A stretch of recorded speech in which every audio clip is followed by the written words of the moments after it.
I was cutting my steak when the text came through. 3 months of silence from my family, and suddenly they wanted dinner. Just the four of us, my mom had said. Like old times. But there were no old times that looked like this. My dad asking if I still lived alone. My sister Sienna being nice. My place already set with cranberry juice I'd hated since childhood. And then my phone buzzed under the table.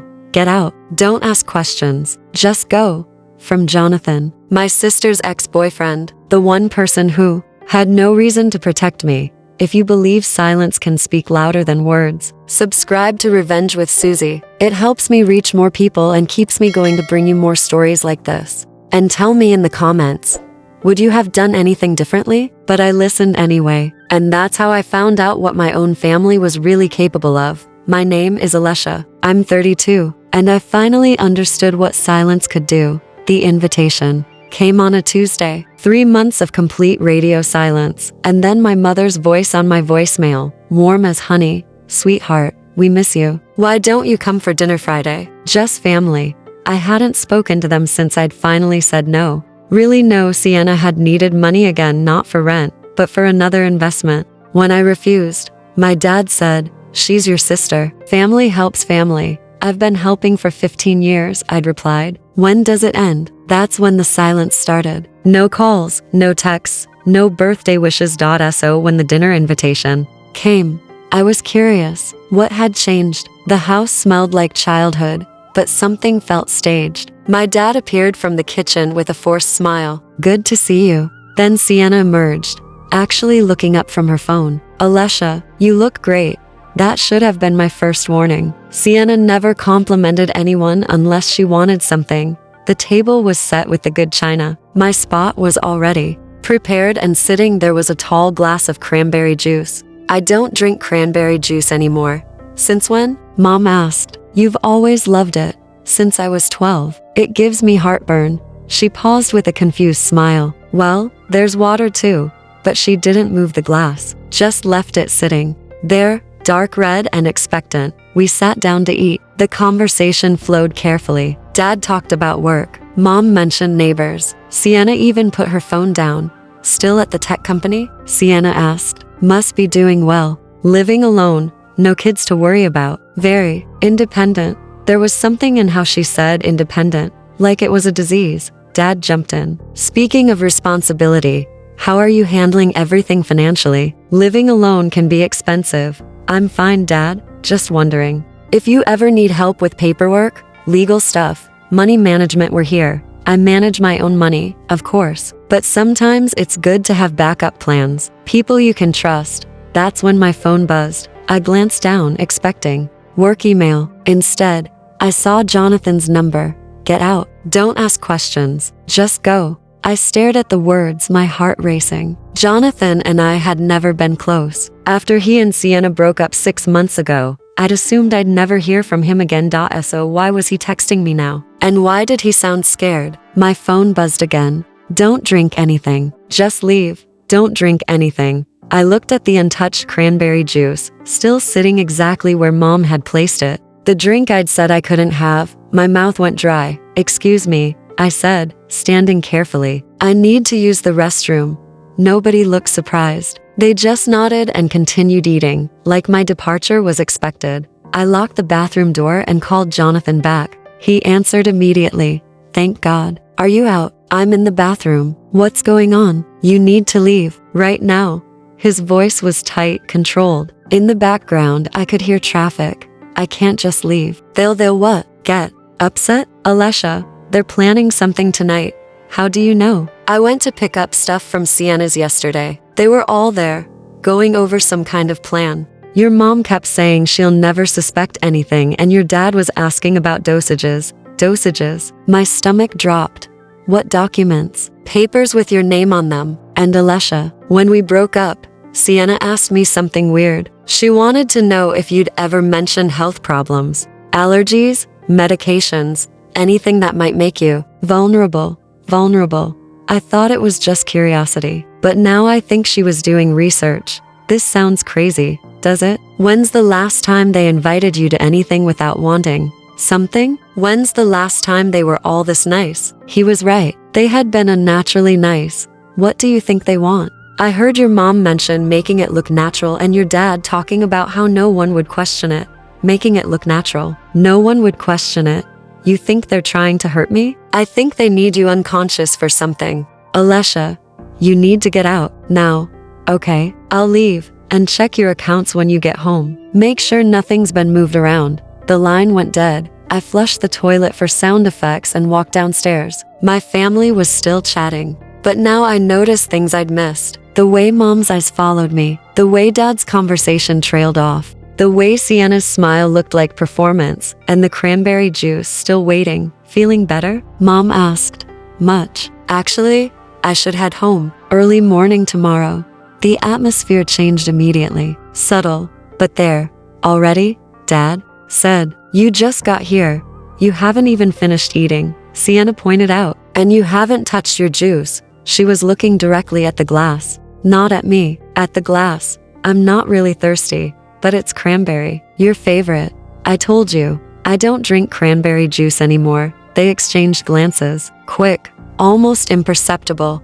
I stood up, grabbing my purse. I'll call you soon. At the door, I turned back. They were all standing there watching me, silhouetted against the warm light, like a picture of a perfect family. But I knew better now. As soon as I got home, I opened my laptop and checked my bank account. At first glance, everything looked normal. But when I scrolled through the past few months, I started noticing small withdrawals. $20 here, $50 there. Amounts too small to trigger alerts. But from ATMs I'd never used, in neighborhoods I'd never been to. Someone else was using my card. I called the bank's fraud line. The representative was polite but unhelpful. The withdrawals were made with your physical card and correct PIN. That suggests someone close to you has access. Someone close to me. Family.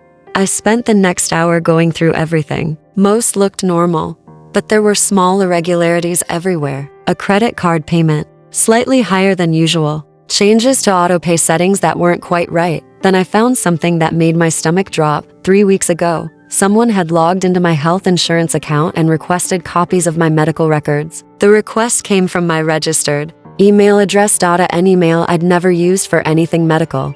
They hadn't just been stealing money. They'd been stealing information, learning about my health history, my medications, my vulnerabilities. I was still staring at the screen when my phone rang. Sienna.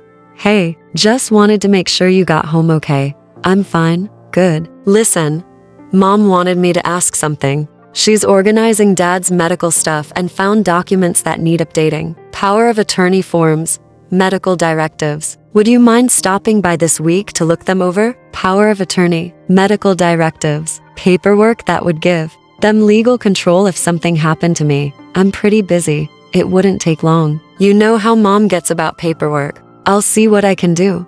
Great. Oh, and Alessia, you left your juice untouched. Mom noticed. She was hurt. The line went dead. I sat there understanding something fundamental about my family for the first time. They didn't love me. They owned me, or thought they did. I couldn't sleep that night, so I pulled out every document I had and started looking for patterns. What I found was worse than I'd imagined. Over the past 6 months, there had been a systematic campaign to access my information. Someone had called my employer asking about health benefits and life insurance policies. Someone had contacted my doctor requesting prescription history. Someone had even called my landlord about lease details. All the calls came from someone claiming to be me, someone who knew enough personal information to pass verification. Every piece of information painted a picture of a woman living alone, with manageable health issues and significant financial assets, a perfect target. I remembered something Sienna had said months ago during one of her financial crises. You're so lucky. No husband,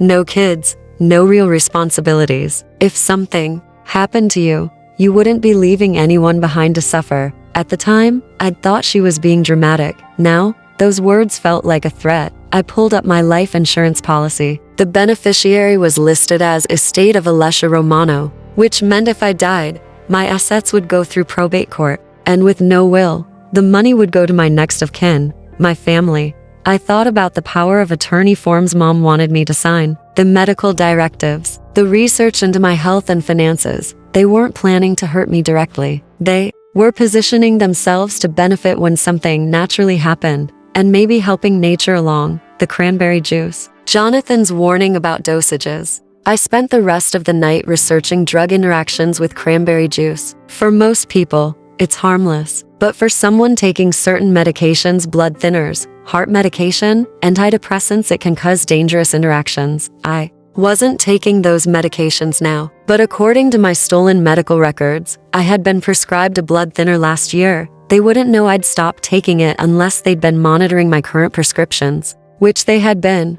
But what if they'd given me something that would interact badly with cranberry juice? Something that would cause a medical emergency that looked natural? By morning, I'd made a decision. If they wanted to play games with my life, I was going to change the rules. The first thing I did was call a lawyer. Rebecca Torres specialized in estate planning and elder abuse. She listened to my story without interruption. When I finished, she was quiet. How much evidence do you have? Enough to show unauthorized access to my accounts and medical records. Phone records showing calls I didn't make. Financial irregularities going back months. It's circumstantial but concerning. What can I do for you? Protect myself. New accounts they don't know about. Updated will. Power of attorney documents. Naming someone I trust. I don't really have anyone I trust. Then we'll use my firm as your medical advocate. We spent 2 hours restructuring my life on paper. New bank accounts. Updated beneficiaries. My estate would now go to charity. Medical directives that explicitly excluded my family from decision-making. Most importantly, we crafted a new will. If I died under suspicious circumstances defined broadly to include accidents or sudden illness within 6 months of family contact, my estate would fund a private investigation. If that investigation found evidence of foul play, everything would go to a victims' rights organization. It removes the financial incentive, Rebecca explained. If they can't profit from your death, they're less likely to cause it. I signed everything that afternoon, but she was right about one thing. They were going to try again. The call came that evening. Alessia, it's Mom. Would you like to come for lunch tomorrow? Just you and me? We could look at those documents Sienna mentioned. I'm working tomorrow. What about Sunday then? I don't think so. I've got plans. What kind of plans? The question was casual, but there was an edge underneath. Just plans, Mom? Well, we really do need to take care of those documents. Legal stuff can't wait forever. What kind of documents exactly? Power of attorney updates. Medical directives. We thought it would be good if we all had the same attorney. Keep everything in the family. The same attorney. The same legal representation. That could create conflicts of interest. I actually just updated all my legal documents this week. A pause. You did? With whom? Rebecca Torres. I don't know her. She specializes in estate planning. Mom's voice had changed. Cooler? Well, that's good for you. Being so independent. I should go, Mom. Of course. But maybe we could have coffee sometime. I miss talking to you. After hanging up, I called Rebecca. They're escalating. Trying to get me to sign documents. Asking about my new attorney. That's expected. You've disrupted their timeline. Be careful about any situation where you're alone with them. 2 weeks passed quietly. Then Sienna showed up at my office. I was leaving for lunch when I saw her. In the lobby, dressed professionally like she belonged there. Alessia, perfect timing. I was in the neighborhood for a job interview. Do you have time for lunch? A job interview. Sienna had been unemployed for months. I can't. I have a meeting. Just a quick sandwich. There's something I want to talk about. I really can't. Please? It's important. Family stuff. Family stuff. The magic words. But I didn't work for them anymore. I'm sorry. Maybe this weekend. Her smile faltered. You've been really distant lately. Mom's worried. I'm fine. Are you? Because you seem paranoid.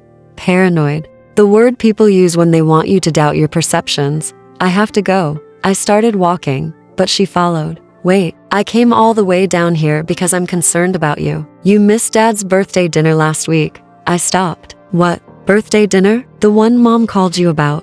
There had been no call. I checked my phone religiously now. I never got a message. She tried to reach you. When you didn't show up, Dad was really hurt. This was the manipulation I remembered. Making their problems my failures. I'm sorry Dad was disappointed, but I never got any message. Maybe you should check your phone more often. I check my phone constantly. Too busy for family? The magic question, designed to make me feel selfish. But I wasn't small anymore. Yes, I said. Sometimes I'm too busy for family. The shock on her face wasn't hurt, but surprise. Like I'd spoken a foreign language. I can't believe you just said that. I have a meeting to get to. I walked away, hands shaking but oddly proud. The first call came that afternoon. Dad, his voice tight with anger. Your sister said you were very rude today. I wasn't rude. I just couldn't have lunch. This isn't like you. Maybe this is like me. Maybe you just never noticed. Family comes first. You know that. Not anymore. Silence. What did you just say? I said not anymore. I'm 32, Dad. I get to decide what comes first in my own life. We raised you better than this. You raised me to be useful. There's a difference. He hung up. Within an hour, I had 3 more calls. Mom crying about how I was breaking the family apart. Sienna accusing me of thinking I'm better than everyone else, even relatives I hadn't spoken to in years. The campaign was systematic. They were trying to isolate me, make me feel like the problem, pressure me back into compliance. It might have worked 6 months ago, but I wasn't the same person. That evening, Jonathan called. I heard about today. Sienna called me crying, talking about how you've completely changed. She wanted me to convince you to get help, even offered to pay for family therapy, where they could present a united front and make me the identified patient. That's not happening. Good, because I told her exactly where she could shove her therapy suggestion. Alessia, I've seen how they treat you. The fact that you're finally standing up for yourself doesn't make you crazy. It makes you sane. It was the first validation I'd heard from anyone who knew my family. Thank you, but you should know they're not done. Sienna asked about your job, your apartment, your routine. She wanted to know if you were dating anyone, if you had close friends. They were gathering intelligence again. What did you tell her? Nothing useful, but be careful. They're scared now, and scared people do desperate things. The final attempt came 3 weeks later. I was walking home when I saw the ambulance in front of my building. As I got closer, I realized the paramedics weren't at my neighbor's door. They were at mine. My mother was in the hallway, talking to the EMTs in a voice loud enough for half the building to hear. She's been so depressed lately. Isolated, not taking care of herself. I found her apartment door unlocked and she was just unresponsive. I think she might have taken something. Unresponsive. Taken something. I stood there watching my mother perform grief for strangers. She was convincing. The worried family member first responders see every day, except I was standing right there, conscious, coherent, and very much alive. Excuse me, I said, approaching the group. I think there's been some confusion. Every head turned. The paramedics looked confused. The building manager looked relieved. My mother looked terrified. Alessia, thank God you're okay. I was so worried when I couldn't reach you. You couldn't reach me because I changed my number, Mom. You? What? I changed my number 3 weeks ago. I didn't give it to you. The silence was deafening. I could see her mind racing. When I couldn't get through, I had this feeling something was wrong. Mother's intuition. How did you get into my apartment? A pause. The door was unlocked. No, it wasn't. I have a digital lock that automatically engages. It's impossible for it to be unlocked unless someone has the code.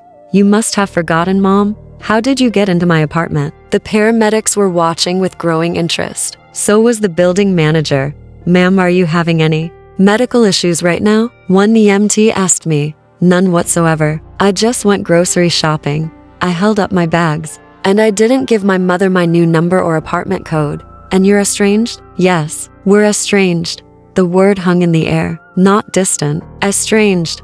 My mother's performance crumbled. Alessia, don't say that. We're family. No, I said, looking directly at her. We're related. There's a difference. The building manager stepped forward. Ma'am, I need to see identification. And I need to know how you gain access to your daughter's apartment. She gave me the codes months ago. For emergencies. I've never given you any codes. And I'd like to know how you got into my apartment. She looked around at the assembled crowd, all waiting for an answer she couldn't give without admitting to breaking and entering. I think I should go.